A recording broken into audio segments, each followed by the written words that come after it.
이 시간 우리 함께 말씀 보겠습니다. 오늘 말씀 제목 우리 같이 한번 읽어볼까요? 어디 있는데? 자, 시작. 내가 오직 구하는 한 가지. 한 가지. 오늘 이 말씀, 오늘 7월 며칠이죠? 32일. 또 오늘 전도서 12장 또 마지막 부분을 하고 있어요. 그러니까 좀 이 마지막 이 말씀, 또 마지막 날, 이 마지막 때를 살아가는 우리들에게 하신 하나님의 뜻이 있는 줄 믿습니다. 다시 우리 함께 말씀에 경청해 주시고 말씀이 여러분의 신비에 새겨지길 원합니다. 여러분, 진리라는 것은 시간의 역사성을 초월하는 것이죠. 쉽게 말씀드리면 이는 시간이 흘러도 변하지 않는 것이 무엇이라고요? 진리라는 것이죠. 우리에게 있어서 진리는 무엇입니까? 그렇죠. 우리에게 있어서 진리라는 것은 하나님의 말씀, 그것이 우리에게 진리죠. 왜요? 푸른 마루 꽂힌 씨드나 하나님의 말씀은 영영이 서리라 하시는 그 이사야서의 말씀처럼 시간이 흘러도 그 말씀은 변하지 않기 때문에 그 말씀을 우리는 진리라고 믿음으로 취하고 받는 것이죠. 요즘 진리라는 단어가 너무 흔해져 버린 시대를 사는 것 같아요. 방송을 보면 여기저기서 자기가 깨달은 것을 잘 포장해서 우리에게 진리라고 소개하는 사람들이 많이 있습니다. 그래서 진리가 정말 소중한 것인데 흔해버린 시대가 되지 않았는가 우려가 되는 것이 사실입니다. 너무 진리라는 것이 각종 방송 매체를 통해서 우리에게 친숙하게 와 닿기 때문에 자칫 진리를 하찮은 것으로 여기는 풍조도 있는 것이 사실입니다. 기독교 매체만 하더라도 우리가 기독교 방송을 틀어도 여기저기서 쉽지 않게 어렵지 않게 우리가 방송 설교를 들을 수 있기 때문에 말씀의 소중함, 말씀을 친근하게 받지만 그 말씀의 그 소중함이 좀 줄어들지 않는가 하는 염려 섞인 걱정을 때론 해보곤 합니다. 시대적으로 진리라는 것을 강조하면 사람들이 이렇게 반응하기도 합니다. 저 사람 정말 고지식한 사람이야. 저 사람 정말 시대에 뒤떨어진 사람이야. 저 사람 정말 구세대야 라고 하기도 하고, 더 심하게는 이런 말까지 하더라고요. 정말 저 사람 꼰대 부린다 이렇게 말하기도 하더라고요. 왜 그럴까요? 진리라는 것이 소중한데 진리를 말하면 사람들이 왜 그렇게 반응을 보일까라는 것이죠. 그것은 다른 것이 아니라 절대의 진리는 사라지고 상대적인 진리가 난무한 세대이기 때문에 자기가 생각하는 입장과 기준에서 진리가 아니면 누가 진리를 말한다 하더라도 그 진리에 대해서 귀 기울이지 않는다고요. 그래서 그 진리를 말하면 구시대적인 사고를 하는 사람으로 매도하는 경우가 있습니다. 지금 우리가 접하는 진리라는 것은 정말 소중한 것이죠. 정말 하찮은 것이 절대 아닙니다. 왜냐하면 이전 세대가 죽으면서 다음 세대에게 전해준 것이 무엇이라고요? 진리라는 것이죠. 이전 세대가 다음 세대에게 전해진 이 수많은 시간의 굴레와 반복 속에서 우리에게 전해진 것이 무엇이라고요? 진리라는 것이기 때문에 시간적인 역사성만 고려하더라도 이 진리라는 것을 우리가 하찮게 치부할 수가 없는 것이죠. 쉽게 말씀드리면 한 세대를 다 살고 이제 죽을 때가 되어서 후손들에게 정말 해주고 싶은 그 당부의 지혜의 말을 후손에게 전하는 이 과정을 반복하면서 진리라는 것은 수많은 시간의 역사성이 축적되어 있는 것이죠. 그래서 진리라는 것은 너무나 중요한 것입니다. 이것을 지금 우리가 어떻게 하고 있는 거예요? 우리가 두 눈으로 보고 있는 것입니다. 두 귀로 듣고 있는 거예요. 두 손으로 만지고 있는 것이에요. 그렇기 때문에 얼마나 감격스럽지 않을 수가 있겠습니까? 우리 기독교인에게 있어서 그것은 지금 내 손 안에 들려져 있는 무엇이라고요? 성경책입니다. 이 성경책을 내 손 안에 들고 있는 그것 자체로 내가 감격하지 않을 수가 없어요.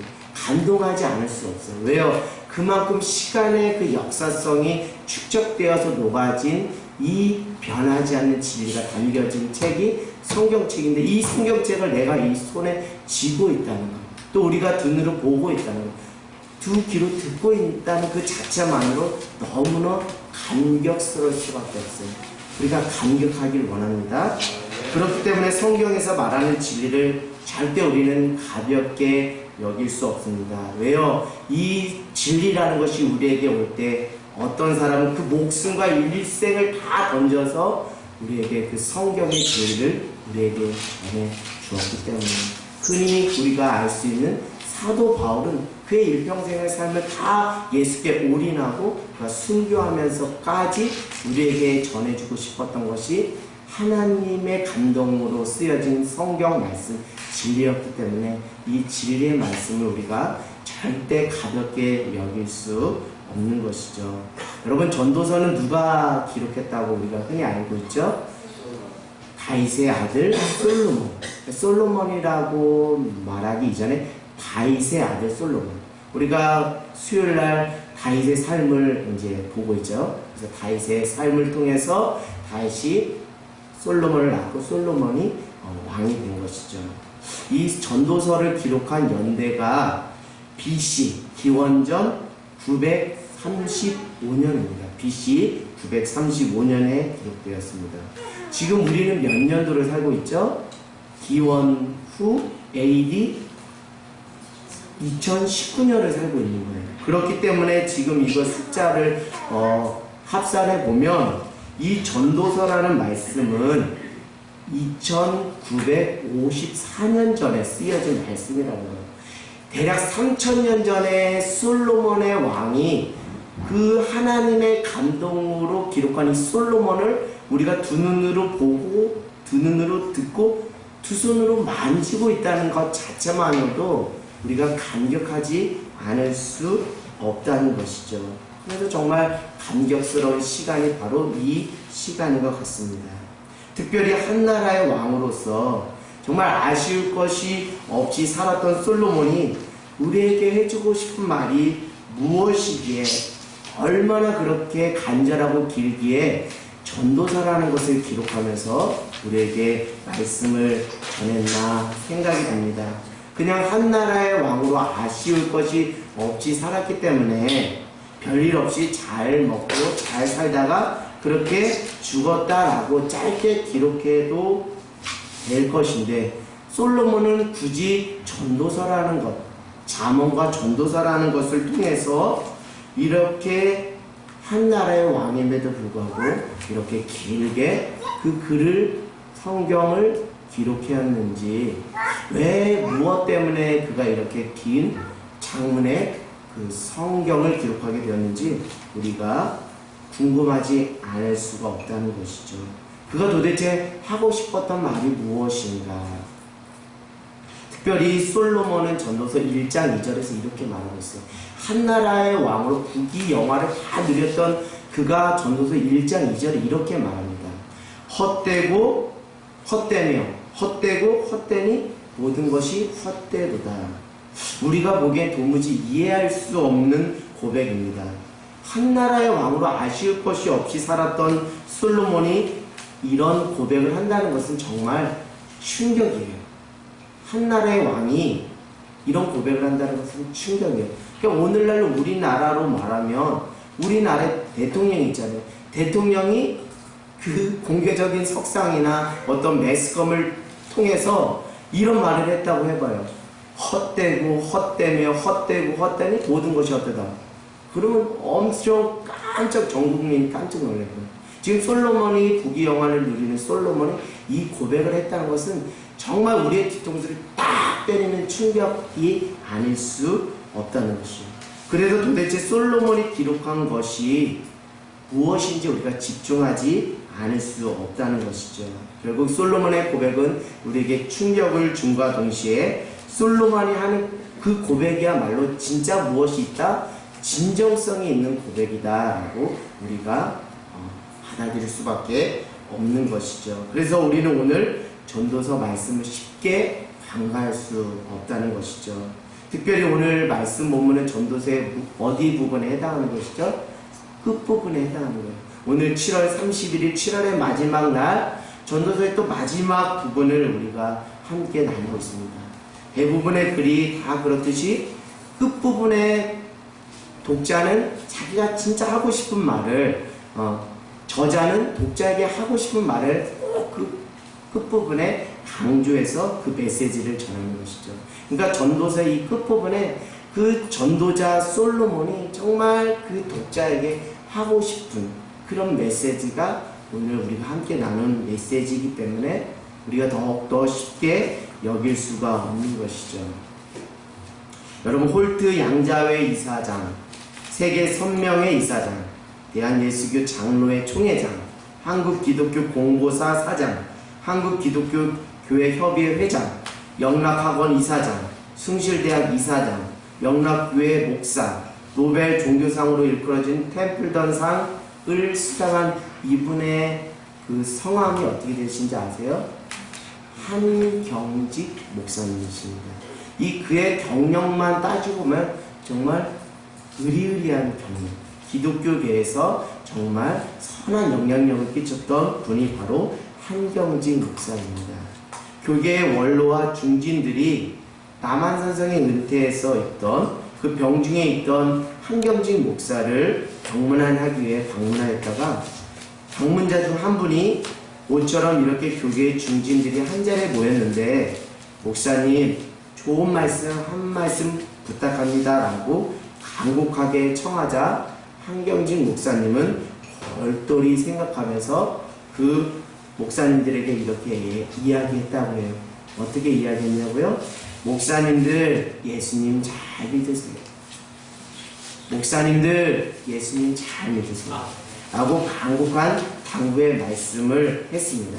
그 말을 들은 교계 원로와 중진들은 정말 당황하지 않을 수 없었죠. 나름 한국 교회계를 대표하고 이름 석자가 꽤 유명해진 그것을 자부했던 목사님들이 그 한경직 목사님을 통해 들었던 목사님들 예수님 잘 믿으세요 라는 그 말 한마디는 얼마나 그 말을 듣고 당황했을지 짐작이 갑니다. 여러분, 그러나 한경직 목사님이 젊었을 때 이 말을 한 것이 아니라 이제 병을 얻어서 죽음을 가까이 하고 있는 인생의 말년의 때에 그 원로 중진들을 향해서 했던 예수님, 목사님들 예수님 잘 믿으세요 라는 이 말 한마디의 무게는 우리가 흔히 사람들에게 전도할 때 여러분들 예수님 잘 믿으세요 라고 했던 우리의 고백과 우리가 그렇게 들었던 그 말의 무게와는 전혀 차이가 있다는 거예요. 왜 그럴까요? 그가 수많은 일평생의 삶을 다 하고 그의 신앙의 여정을 다 하고 그가 남기고 싶었던 한 줄의 고백이 바로 무엇이었기 때문에 목사님들 예수님 잘 믿으세요. 성도님들 예수님 잘 믿으세요. 우리가 이거 몰라서 말 못하는 게 아니죠. 그러나 이 예수님 잘 믿으세요 라는 것은 복음 중의 복음이며 기독교 진리의 핵심인 것이 사실입니다. 왜요? 예수님을 잘 믿어야 우리가 하나님의 나라 천국에 갈 수 있기 때문인 줄 믿어요. 그것은 마치 그런 것이죠. 정말 달달달 그 한약을 달아서 그것을 짜서 한 방울에 떨어지는 그 농축액과 같은 그 고백과 표현이 예수님 잘 믿으세요. 사랑하는 여러분, 그래서 우리가 한경직 목사님이 우리에게 해주셨던 예수님 잘 믿으세요 라는 이 당부의 말을 우리가 쉽게 반가할 수 없는 것이죠. 한 인간이 일평생의 삶을 살다가 죽음이 가까이 왔을 때 했던 대부분의 그 고백과 행위는 정말로 무엇이 있다고요? 거짓이 없어요. 진정성이 있는 것입니다. 그리고 그 안에 소중한 지혜가 담겨져 있는 것이죠. 교과서적으로 앵무새적으로 이렇게 따다다닥 하는 것이 아니라 경험을 통해서 얻어진 깊은 깨달음이기 때문에 그 무게와 그 고백은 정말 진정성이 있는 것이죠. 사랑하는 여러분, 솔로몬이 전도서를 몇 년도에 썼다고 제가 말씀드렸죠? BC 935년도에 전도서를 기록했는데요. 4년 후인 BC 931년도에 솔로몬은 삶을 마감합니다. 그러니까 이 전도서를 기록하고 나서 4년 후에 그의 삶을 마감하게 된다는 거예요. 결국 이 전도서는 그의 인생의 최대 말년에 쓴 그의 일생의 삶을 다 총망라해서 우리에게 그토록 전해주고 싶은 그 농축의 에키스에 해당하는 말씀이 무엇이라고요? 전도사라는 거예요. 그렇기 때문에 우리가 쉽게 간과할 수 없다는 것이죠. 그래서 그 전도서가 우리에게 던져주는 메시지는 우리에게 깊은 울림이 있다는 것이죠. 우리 9절 10절 한번 읽어보겠습니다. 시작. 전도자는 지혜자여서 여전히 백성들에게 지식을 가르쳤고 또 깊이 생각하고 연구하여 잠언을 많이 지었으며 전도자는 힘써 아름다운 말들을 구하였나니 진리의 말씀들을 정직하게 기록하였느니라. 네. 지금 9절과 10절은 전도자인 자신을 소개하는 거예요. 내가 어떤 사람인지를 소개하는 것입니다. 전도자는 무엇을 많이 지었다고 해요? 9절 끝에 잠언을 많이 지었다라고 말하고 있습니다. 여기서 잠언이란 단어는 옛 세대의 격언, 비유, 은유적인 표현 등을 포함하는 포괄적인 의미를 갖고 있는 것입니다. 이 솔로몬이 이 잠언 중에서 가장 교훈적인 내용을 발췌하고 정리해서 이것을 통해서 백성들을 교육하고 의로 인도하는 역할을 했던 거예요. 그래서 솔로몬이 왕이 되면서 지혜를 달라고 기도한 것이 다 이것과 맥락을 같이 하는 것이죠. 우리 11절 말씀 같이 읽어보겠습니다. 시작. 지혜자들의 말씀은 찔리는 책짓과 같고 회중들의 스승들의 말씀들은 잘 박힌 못과 같으니 하하 목자가 주신 바입니다. 이 말씀을 이렇게 표현하고 있어요. 지혜자의 말씀은 찌르는 채찍, 잘 박힌 목과 같다고 이렇게 표현하고 있어요.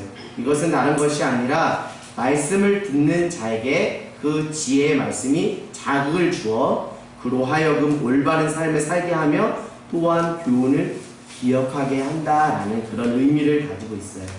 근데 여기서 끝에 한 목자가 주신 바이니라 라고 했는데 그 한 목자는 여러분 다 아시다시피 누구를 지칭할까요? 하나님을 지칭하죠. 왜요?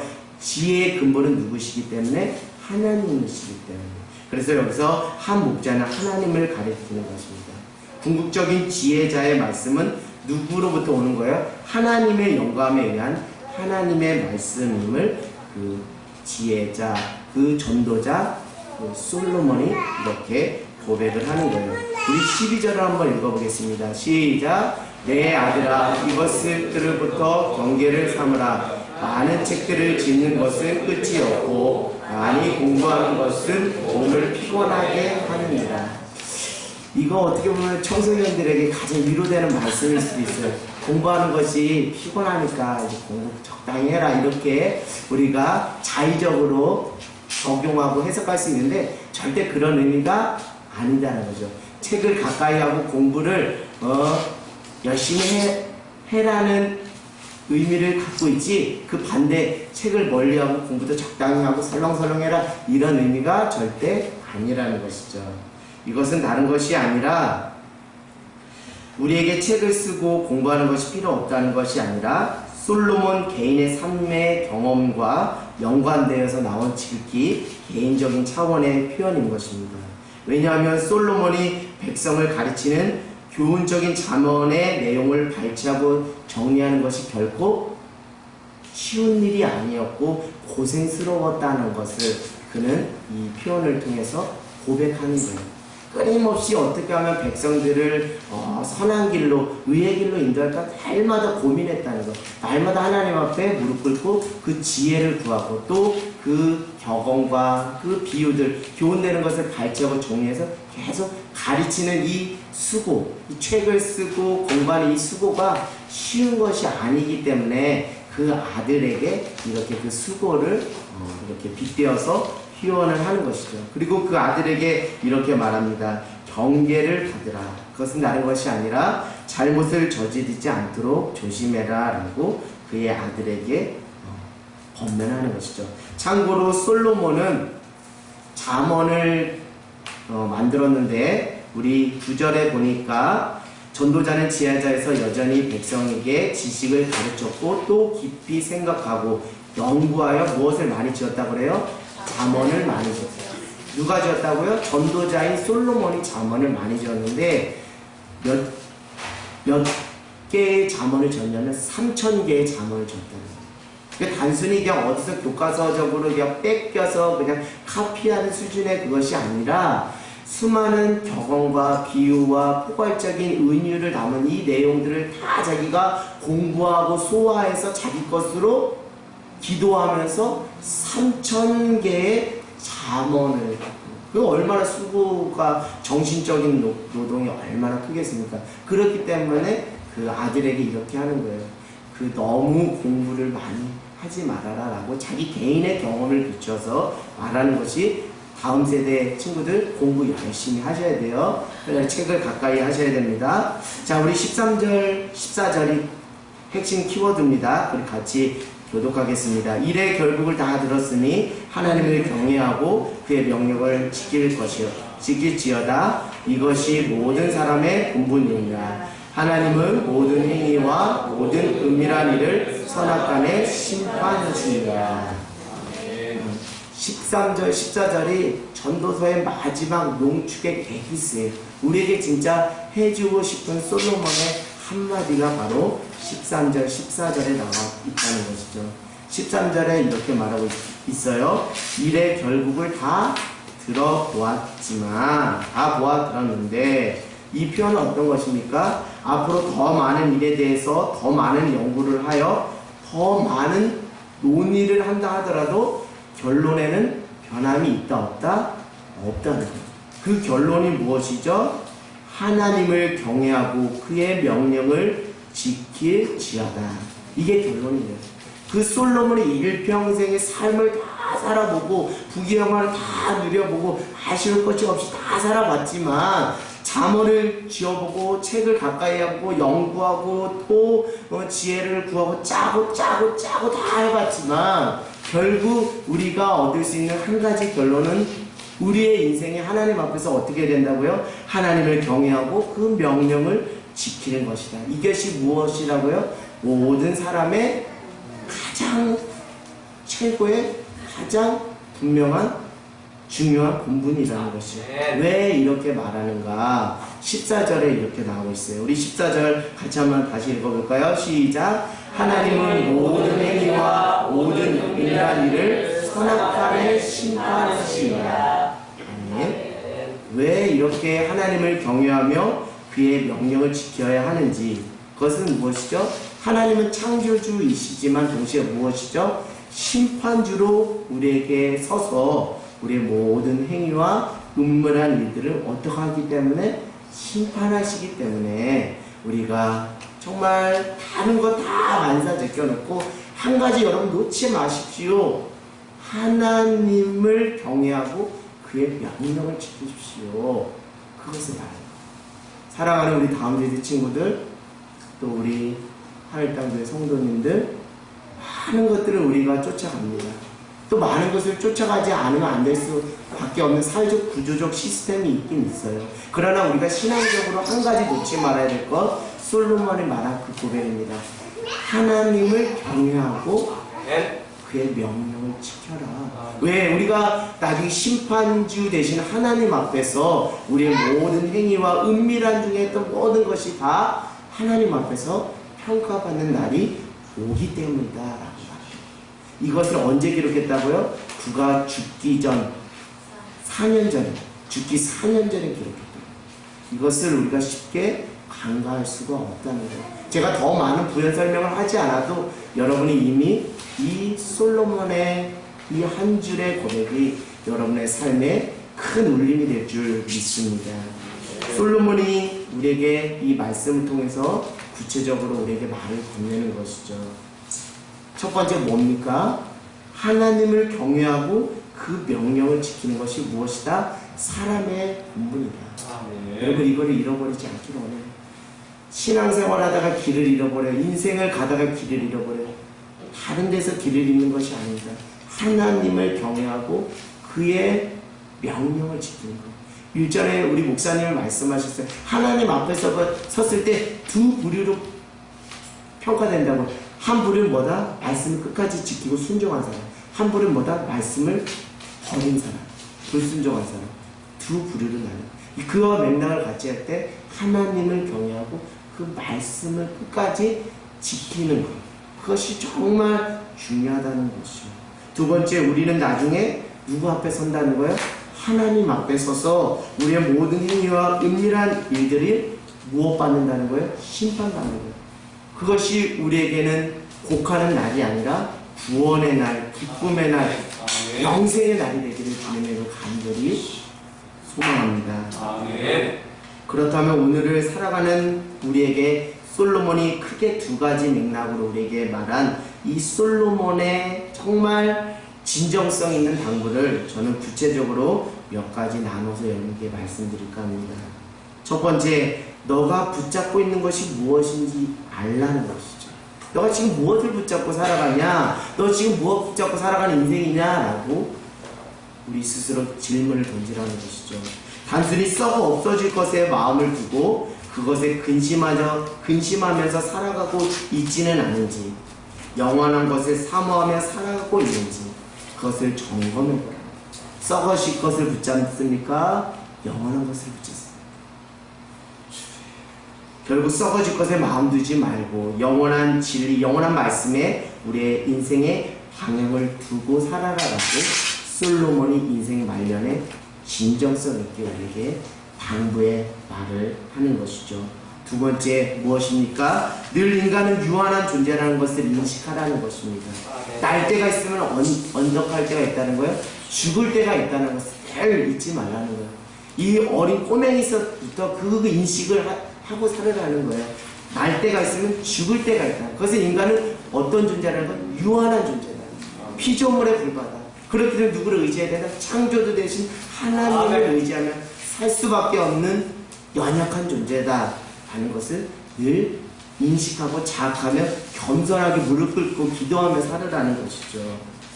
다시 말씀드리면 인생은 반드시 죽을 때가 있다는 것을 잊지 말라는 것이죠. 난다 긴다 하는 사람들도 다 죽는다는 거예요. 그렇기 때문에 하나님 앞에서 교만하지 말라는 거예요. 까불지 말라는 거예요. 아멘. 내가 너를 부르면 너는 와야 돼. 아멘. 창조주 하나님이, 심판주 하나님이 너 이제 이 삶을 마감하고 내 앞에 서. 왜 그냥 우리는 올스톱하고 하나님 앞에 서야 되는 그 피조물에 불과하고. 그렇기 때문에 오늘도 겸손하게 주님 앞에 무릎 꿇고 하나님을 경외하며 그 말씀을 지킬 수밖에 없다는 것을 정말 잊지 말라는 것이죠. 세 번째, 반드시 이 땅의 삶이 전부가 아니고 이 땅의 삶을 다하면 누구 앞에 서야 된다는 것을 명심하라는 거예요. 하나님 앞에 서야 하는 날이 온다는 것을 명심하라는 것입니다. 지금 나의 모든 행위가 장차 하나님 앞에서 평가를 받는다는 것을 잊지 말고 오늘 하루도 하나님을 경외하며 그의 말씀을 주야로 묵상하며 순종함으로 그 말씀을 지키고 빼앗기지 말아야 합니다. 네 번째, 이 땅에서도 하나님의 나라 천국을 소망하며 영생을 사모하며 준비하는 삶인지를 점검해 보라는 것이죠. 오늘 내가 죽어서 하나님 앞에 섰을 때 나는 구원받을 수 있는 믿음인지를 늘 점검하라는 거예요. 내가 하나님이 나를 지금 당장 불렀어요. 그때 내 지금 믿음의 상태가 하나님 앞에 구원받는 믿음인지 날마다 두려 떨며 하나님을 경외함으로 그 구원에 이르는 믿음을 항상 준비하라는 거예요. 등불을 준비했던 슬기로운 다섯 처녀처럼 말입니다. 지금 오늘 예수님께서 재림하신다면 나는 구원받을 수 있는 믿음인지 깨어서 점검해 보라는 거예요. 잠자지 말고 깨어있으라는 거예요. 그분이 언제 오실지, 내가 그분 앞에 언제 갈지 우리는 한 치 앞도 내다볼 수 없는 유한한 인생이기 때문인 줄 믿습니다. 사랑하는 여러분, 여러분은 지혜자입니까? 무혜자입니까? 지혜자가 되기를 주님의 이름으로 간절히 축원합니다. 아멘. 인생의 질문을 꼭 놓지 않기를 원해요. 첫 번째, 나는 누구인가? 나는 누구인가를 알아야 합니다. 끊임없이 매 순간 나는 누구인지에 대한 질문을 던지십시오. 두 번째, 나는 지금 어디로 가고 있는가라는 질문을 하십시오. 인생의 길을 잃고 신앙의 방향성을 잃어버린 사람들의 대부분의 공통된 특징이 있다면 이 두 가지 질문을 바쁘다는 핑계로 하지 않아요. 현대인의 신앙인들이 그 형식은 있지만 내용이 없고 껍데기 같은 신앙인으로 살아가는 사람들이 허다한 이유는 바쁘다는 핑계로 이 두 가지 질문을 성실하게 하지 않아요. 하나님 앞에서 하지 않아요. 하나님, 내가 누구입니까? 하나님, 내가 지금 어디로 가고 있는지, 잘 가고 있는지 하나님 좀 봐주세요 라고 질문하지 않는다는 거예요. 그러나 지혜로운 자는 두 가지 질문합니다. 내가 하나님 앞에서 누구인지, 그리고 내가 하나님 앞에서 지금 어디로 가는지를 늘 끊임없이 질문하며 자기의 삶의 방향과 그 점검을 한다는 것이죠. 여러분, 나는 누구입니까? 나는 하나님의 은혜가 아니면 한시도 살아갈 수 없는 존재입니다. 날마다 하나님의 긍휼을 구할 수밖에 없는 존재가 바로 나라는 것입니다. 그런 피조물이 바로 나라는 것이죠. 이걸 잃어버리지 않기로 합니다. 이걸 잃어버리는 순간 우리는 신앙의 궤도를 이탈해버리고 인생의 중심에서 이탈해버립니다. 나는 지금 어디로 가고 있습니까? 여러분, 어디로 가고 있어요?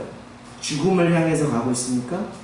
그러면은 정말 서글픈 인생을 사는 거예요. 여러분, 어디를 향해서 가고 있어요? 우리 최락기사님 어디를 향해서 가고 있어요? 그렇죠. 영원한 나라 천국 본향을 향해서 가는 거예요. 우리는 죽음을 향해 달리는, 육신적으로 우리가 죽음을 향해 달리는 인생이지만 그렇지 않아요. 우리는 영생을 향해 달리는 인생입니다. 왜요? 우리의 종착역은 영원한 본향 되신 하나님의 나라 천국이기 때문에요. 그것을 놓쳐버리면, 그것을 잃어버리면 이 땅에서 하나님 나라 천국을 앞당겨서 산다? 어불성설입니다. 말도 안 되는 소리예요. 이 땅에서 하나님 나라 천국을 앞당겨서 살려면 내가 어디로 가는 인생인지, 내가 어디로 가야 하는 인생인지, 하나님 나라 어디로 인도하시길 원하시는지 알아야 되죠. 나의 영원한 본향 천국, 하나님의 나라를 향해서 믿음의 경주를 끊임없이 할 때 우리가 인생의 중심과 신앙의 길을 잃지 않고 지혜자의 삶을 살아갈 수 있는 것이죠. 즉, 지혜자라는 것은 내 인생의 시작과 끝이 누구에게 달려있다는 것을 아는 거예요. 하나님께 달려있다. 하나님으로부터 시작해서 하나님으로 가야 되는 거예요. 하나님께로부터 시작하여 하나님 앞에 서야 되는 인생이 바로 나라는 것을 겸허하게 순종하고 겸손하게 받아들이는 인생이 하나님이 주시는 지혜를 선물로 받아 누릴 수 있는 것이죠. 사랑하는 여러분, 지금 무엇을 붙잡고 가고 있습니까? 혹시 길을 잃어버리고 있지는 않습니까? 오늘 솔로몬을 통해 다시 우리 인생의 길을 찾기를 소망합니다. 사랑하는 여러분, 이제 세월이 흐르고 나면 우리도, 여러분 자신도 이 땅의 삶을 뒤로하고 하나님 앞에 서야 합니다. 그런 말이 있죠. 날 때는 순서가 있지만 갈 때는 순서가 없다. 여러분, 잠언은 이런 말을 합니다. 사랑하는 사람들이여, 잔치집에 가는 것을 기뻐하지 말고 장례식에 가는 것을 힘쓰십시오. 그것은 무엇입니까? 우리가 장례식에 가서 정말 장성한 그 인생이 한 줌의 재로 바뀌는 그 순간을 목도하며 우리가 어디로 와서 어디로 가는지를 알으라는 거예요. 그리고 그 잃어버린 길을 다시 회복하라는 거예요. 그래서 하나님 앞에 무릎 꿇고 그분을 경외하며 그분의 말씀을 다시 붙잡고, 주님, 내가 잘못했어요. 내가 교만했어요. 내가 까불었어요. 이제 하나님 경외하며 하나님 주시는 지혜를 따라 하나님 말씀에 순종하며 가겠습니다 라는 그 은혜의 시간으로 삼으라고 잠언은 잔치집보다 장례식을 가는 것을 힘쓰라라고 이렇게 말하고 있는 것이죠. 그때 하나님께서 찾으시고 인정하는 그것이 영원한 것입니다. 여러분, 영원한 것과 썩어질 것의 기준은 어디에 있어요? 하나님 앞에 섰을 때, 야, 그거 가지고 와봐. 그래, 인정해. 이게 영원한 거고요. 에이, 그거 쓸모없는 거, 아무것도 쓰잘데기 없는 거야. 그럼 그것은 썩어질 거라는 거예요. 우리는 그것을 붙잡아야 돼요. 무엇을 붙잡아야 돼요? 하나님이 찾으시고 인정하는 그것을 붙잡아야 돼요. 하나님 앞에 섰을 때 물질, 능력, 학력, 권력, 부와 명예 이런 거 하나님이 보실까요? 절대 그렇지 않습니다. 하나님 그런 것에 아무런 관심이 없습니다. 결국 영원한 것과 썩어질 것을 구분하는 기준은 다른 것에 있지 않습니다. 내가 하나님 앞에 섰을 때 하나님께서 너 그거 좀 내가 찾아보고 싶은데 그거 인정하고 싶은데 그거 좀 갖고 와봐 하는 게 영원한 것이고요. 하나님이 신경 안 쓰시고 그냥 관심 안 두는 것은 썩어질 것. 근데 안타까운 것은 썩어질 것에 우리의 마음과 중심을 다 드리고 있다는 것이죠. 사랑하는 여러분, 하나님 앞에 가도 썩지 않고 끝까지 남는 것이 있다라고 고린도전서 13장 13절을 말하고 있습니다. 무엇이죠? 믿음, 소망, 사랑. 그 중에 저는 사랑이라고 말했는데요. 저는 그 중에 한 가지 말씀드리고 싶어요. 무엇이죠? 믿음이라는 거예요. 믿음이라는 것은 내가 하나님 앞에 있을 때 하나님이 찾으시고 그거 갖고 와봐 라고 하시는 거거든요. 내가 하나님 앞에 설 때 너가 예수 그리스도를 믿는 온전한 믿음이 있고 그 믿음에 합당한 삶을 사는지 그거 하나 보시는 거지 다른 거 보지 않거든요. 그렇기 때문에 믿음 하나를 잘 지키는 것은 우리가 영원의 세계로 가는, 영원을 지키는 지혜자의 삶인 줄 믿습니다. 그러나 믿음을 팽개쳐버리고 다른 것을 구하는 인생, 그것은 결국 사망의 길, 멸망의 길로 가는 안타까운 인생이 되고 마는 것이죠. 하나님은 다른 것 보지 않으십니다. 오직 믿음 한 가지 보시는 것이죠. 그 믿음을 솔로몬은 이렇게 말하고 있어요. 하나님을 경외하고 그의 명령을 지켜라. 이게 참된 믿음이다 라고 이렇게 말하고 있어요. 왜냐하면 그것을 끝까지 붙잡는 자가 무엇을 받기 때문에요? 구원을 받고 영생으로 들어가는 은혜를 경험하기 때문인 줄 믿습니다.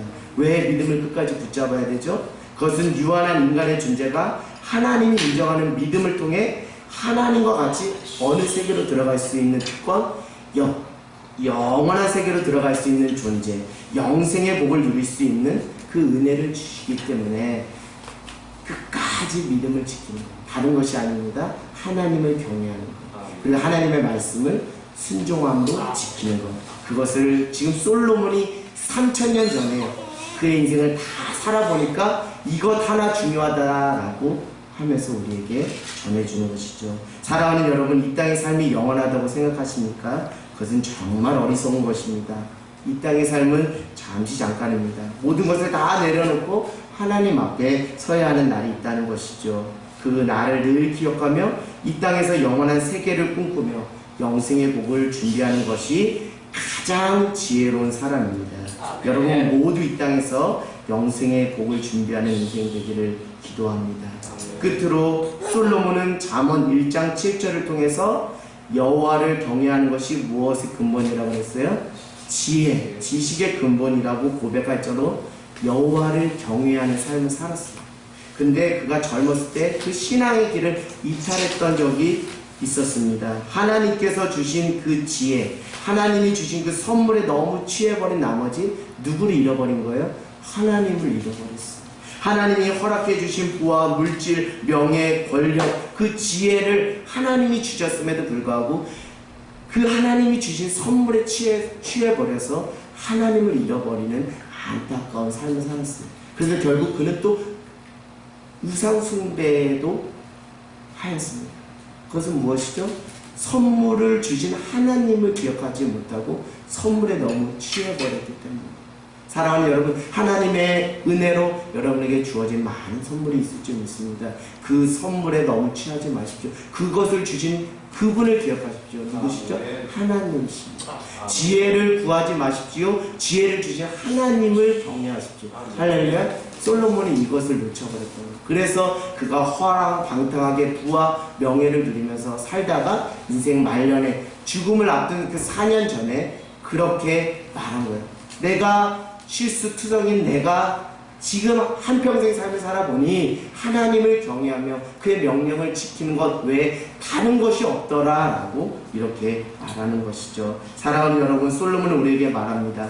하나님이 주신 지혜, 부, 물질, 명예, 권력 등 하나님이 주신 선물에 너무 취해 하나님을 잃어버리고 산다면 그것 또한 영원할 수 없고 영원한 만족을 누릴 수 없다는 것을 솔로몬의 그 삶을 통해서 우리에게 알려주는 것이죠. 결국 하나님 없이 이 땅에서 누리는 부귀영화는 죽음을 앞두고 있는 인생의 말년 솔로몬에게 아무런 의미와 행복을 허락해 주지 못했습니다. 드디어 솔로몬은 일평생을 다 살아보면서 중요한 건 한 가지를 깨닫게 되었어요. 하나님 없는 삶은 아무리 많은 것을 가졌다 할지라도 행복할 수 없다.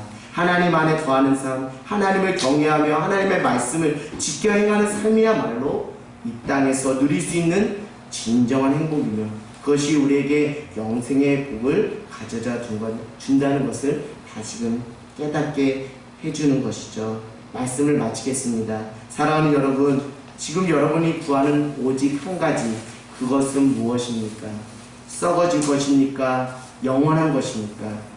오늘 솔로몬이 우리에게 간절하게 호소하듯이 유한한 인간은 언젠가 하나님 앞에 서서 우리의 삶의 행위를 심판받아야 할 때가 있다는 것을 늘 기억하며 하나님을 경외하고 그분의 명령을 지키는 것이 사람의 본분임을 잊지 않는 저와 여러분 모두가 되기를 주님의 이름으로 간절히, 아주 간절히 기도합니다.